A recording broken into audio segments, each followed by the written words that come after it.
All right. So here's the weird thing that happens in psychology, Colin. If I give you a choice between, hey, like here's the price. It's $20,000. Yes or no. Take it or leave it. Right. You know, take it or leave it. You know, it's $20,000. If I don't have 20 grand, I gotta say no. Yeah. So what happens is if I give you a yes or no option in any sales situation, you know, the price is price, $20,000. Right. Take it or leave it. You know, if I take that attitude, then I'm gonna get a lot of no's, right? Right. Because that's not a very good attitude. But what happens is in sales, we do this whole dog and pony show, and we'll be with the customer for 2 hours, and then we'll be like, and the price is $20,000. Would you like to buy it or not?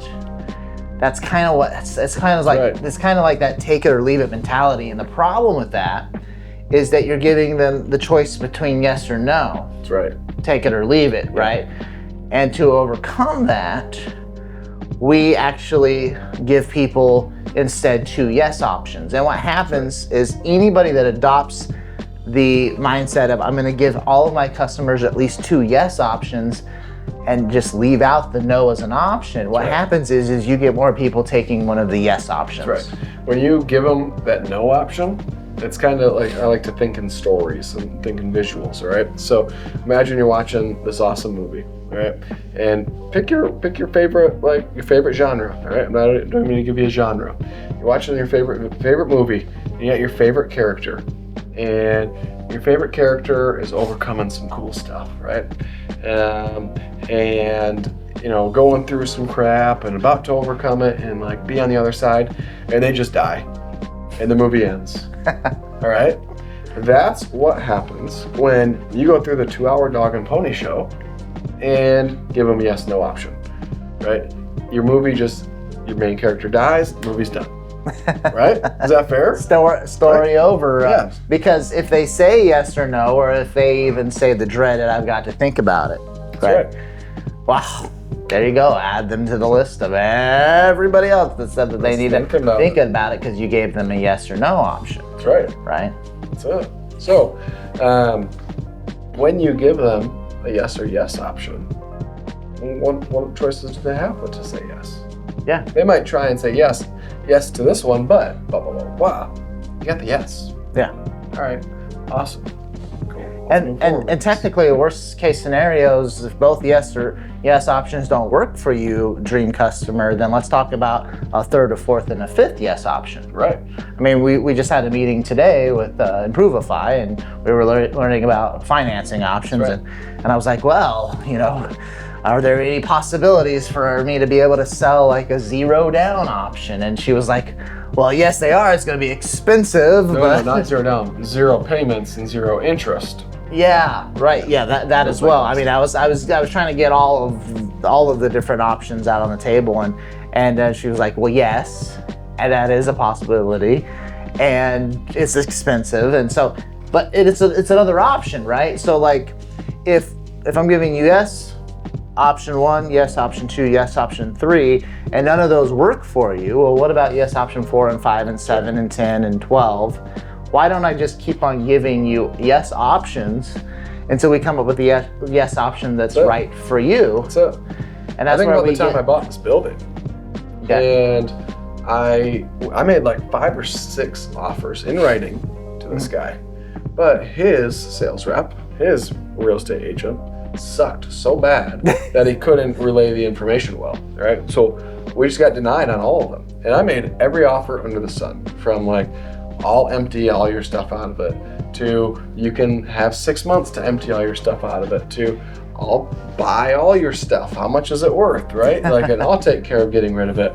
Like everything under the sun, because I was getting booted out of my house by like the township wasn't going to let me run my business out of my property anymore.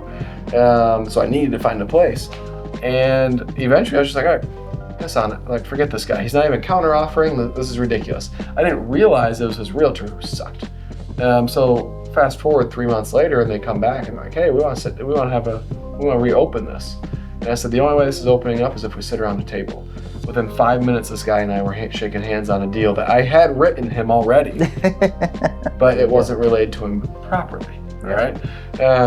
So you have to give options. And I literally sat down and said, so his name was Dick. I said, so Dick, what do you want out of this? And he told me what he wanted. I said, awesome. That was the third offer I gave you. I'll accept it. Let's go. Boom. And that was it. And I stared at his agent like, do your job, right? And so I don't hate real estate agents, but that made me realize right then that real estate agents can break deals for you. They are not always on your side, right? But anyways, you have to give multiple options, right? And allow the customer to give you the deal as well. Sometimes, you can just straight up like get that they have no cash and that a monthly payment is it. And okay, hey Daniel, let's see what we can get you approved for, and that'll give us kind of our budget to go off of. And bam, guess what? Daniel gets approved for a $50,000 roof. I know I can do his roof for 20 grand. Guess what? Now he's gonna get some gutters. He might even get some windows, right? Like, we're gonna hook this dude up because he got approved for it. He's got the monthly payment. He can pay that, and he's gonna be happy as it can be. Right? It's like showing up to the dealership thinking you can only get a $10,000 car and they approve you for the $80,000 Hellcat, right? Pretty cool.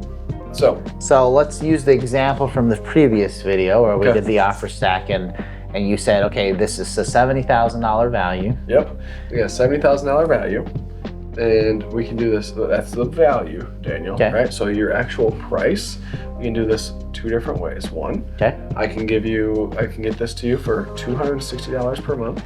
Okay. Or we can do this for 2 payments of $10,500. Which one is better for you?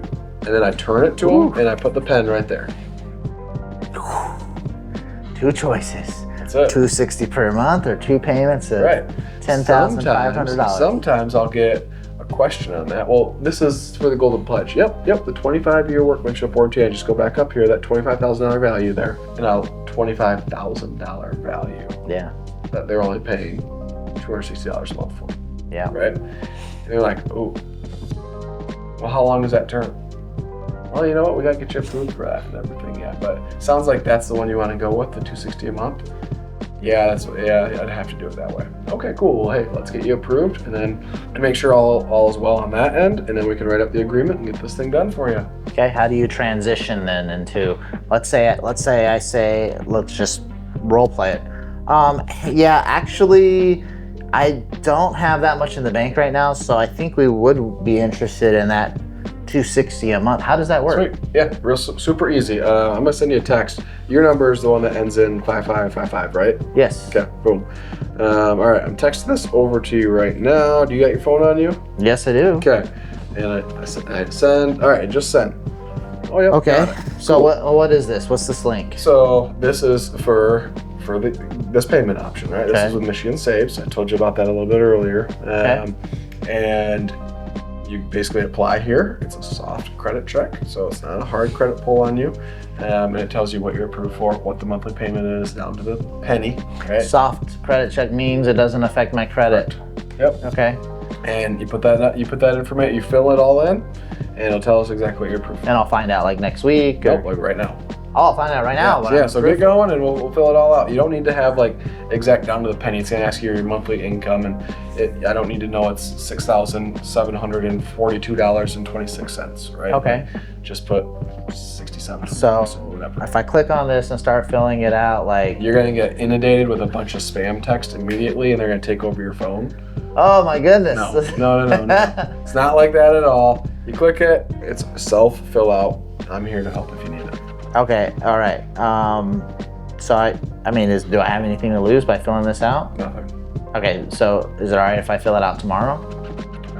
It would be all right, but we're not gonna know right now, and it's like I'm not here to help you tomorrow at all. Like sometimes it gets a little bit wonky, right? It's like if I have a question or whatever. Right. Yep. Okay. And like sometimes if you do get denied, I can just call while I'm here, and they can be like, oh yeah, he answered this question, and oh well, yeah, he didn't mean it that way, right? Oh, so you have access to these people. That's right. Yep. Okay. Yeah, it takes like 5 minutes. Let's just go through it right now. 5 minutes? Yep. Okay. And see what happens. You all right with that, honey? Yeah. All right, let's do it. Nobody's ever asked those type of questions. Never once. Just so you're all aware. All right. Well, and Daniel likes to play devil's advocate, but usually you send that to them. You're like, okay, cool. I'm just gonna send this over to you, and you just fill it out right now. And they're like, yes, sir, and they just do it. All right. I've never had somebody deny filling out the app. Okay. Like while I'm with them. While you're with them. Yeah. If I text it over to them while I'm gone, like. Like. Oh, did you fill it out? Right. Did you fill it out? Right. But on the spot, I mean, I've already invested 2 hours in this conversation. I told you I'm interested in the $260 a month. That's right. It's like, well, don't you want to see if you can get the $260 a month? Right. Like, this is the next step. That's right. So we got to figure it out. Yeah, and like, if you're still like, yeah, I'll probably just do it tomorrow. Like, what's the point in tomorrow? If you get denied today, then we know we just can't do it. Yeah. So why think about it for another day? Yeah. There's literally zero harm in doing it right now. So, and then if I do get denied, then we can look into other options tomorrow. Right. Look into other options, or we can try it. The yes, close. Which goes back to the whole point of this video. That's right. So let's say the 10,500 doesn't. I'm like that, and then the monthly. Are there any other options? It can turn into a negotiation. Right. That's what we want to explore here, because if I have multiple yes options rather than this is the one thing, it's $21,000, take it or leave it. Right. Well, if I can't write that $21,000 check, then okay, I guess I'm leaving it. That's it. Right? Yep. That's it. So in the case of other yes options, I know a common one is, well, what about a HELOC? Right? Yep. Outside of bringing up HELOC, well, I guess how would you pitch that to me if I've never really considered a HELOC before? I wouldn't pitch it. I'd rather do this than a HELOC. A HELOC takes longer. Yeah. Okay, so you don't want to bring up that third yes option until I first try to do this. Right. So, yeah, this is I'm going to send our number one, which is now Slice for roofs, right? Slice for roofs, Slice for windows too, because it has half, right? Right. So that's going to be our number one option. Okay. And we're going to try and get people approved with that first. Is there anything that you like that trumps HELOC? So meaning if one of these two options, that 50% option or the monthly through this doesn't work, is there something else you like to bring up before the possibilities of looking into a HELOC? No. Okay. So it's these options. Yeah. And then okay, what about a HELOC? Right. If needed. Yep. Okay. Cool. Well, that's great. Multiple yes options. Is there any way I can get this wrong? If I'm presenting to the customer and yes or yes, then is there a way I can mess this up? Yeah. You can mess it up by going way too slow. So I can get this to you for 2 payments of $10,500. I guess that's another one. You can do it backwards. All right. Okay. You always do the monthly payment first, and then the cash payments. All right. Okay. So if you do the total up front first, you're gonna do it wrong, and they're not gonna hear a darn word you say after that. Okay? Yeah. All right.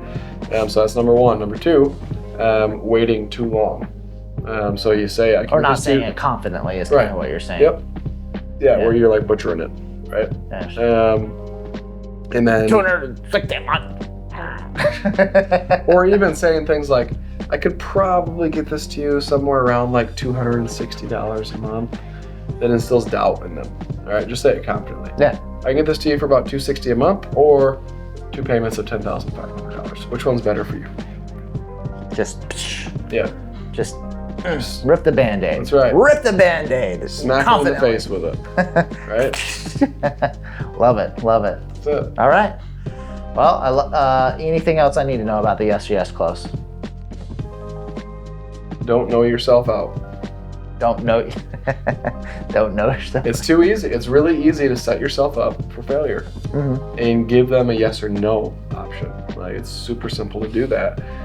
So stick with the yes or yes. Yeah, exactly. Love it. All right, go get them. Rock on.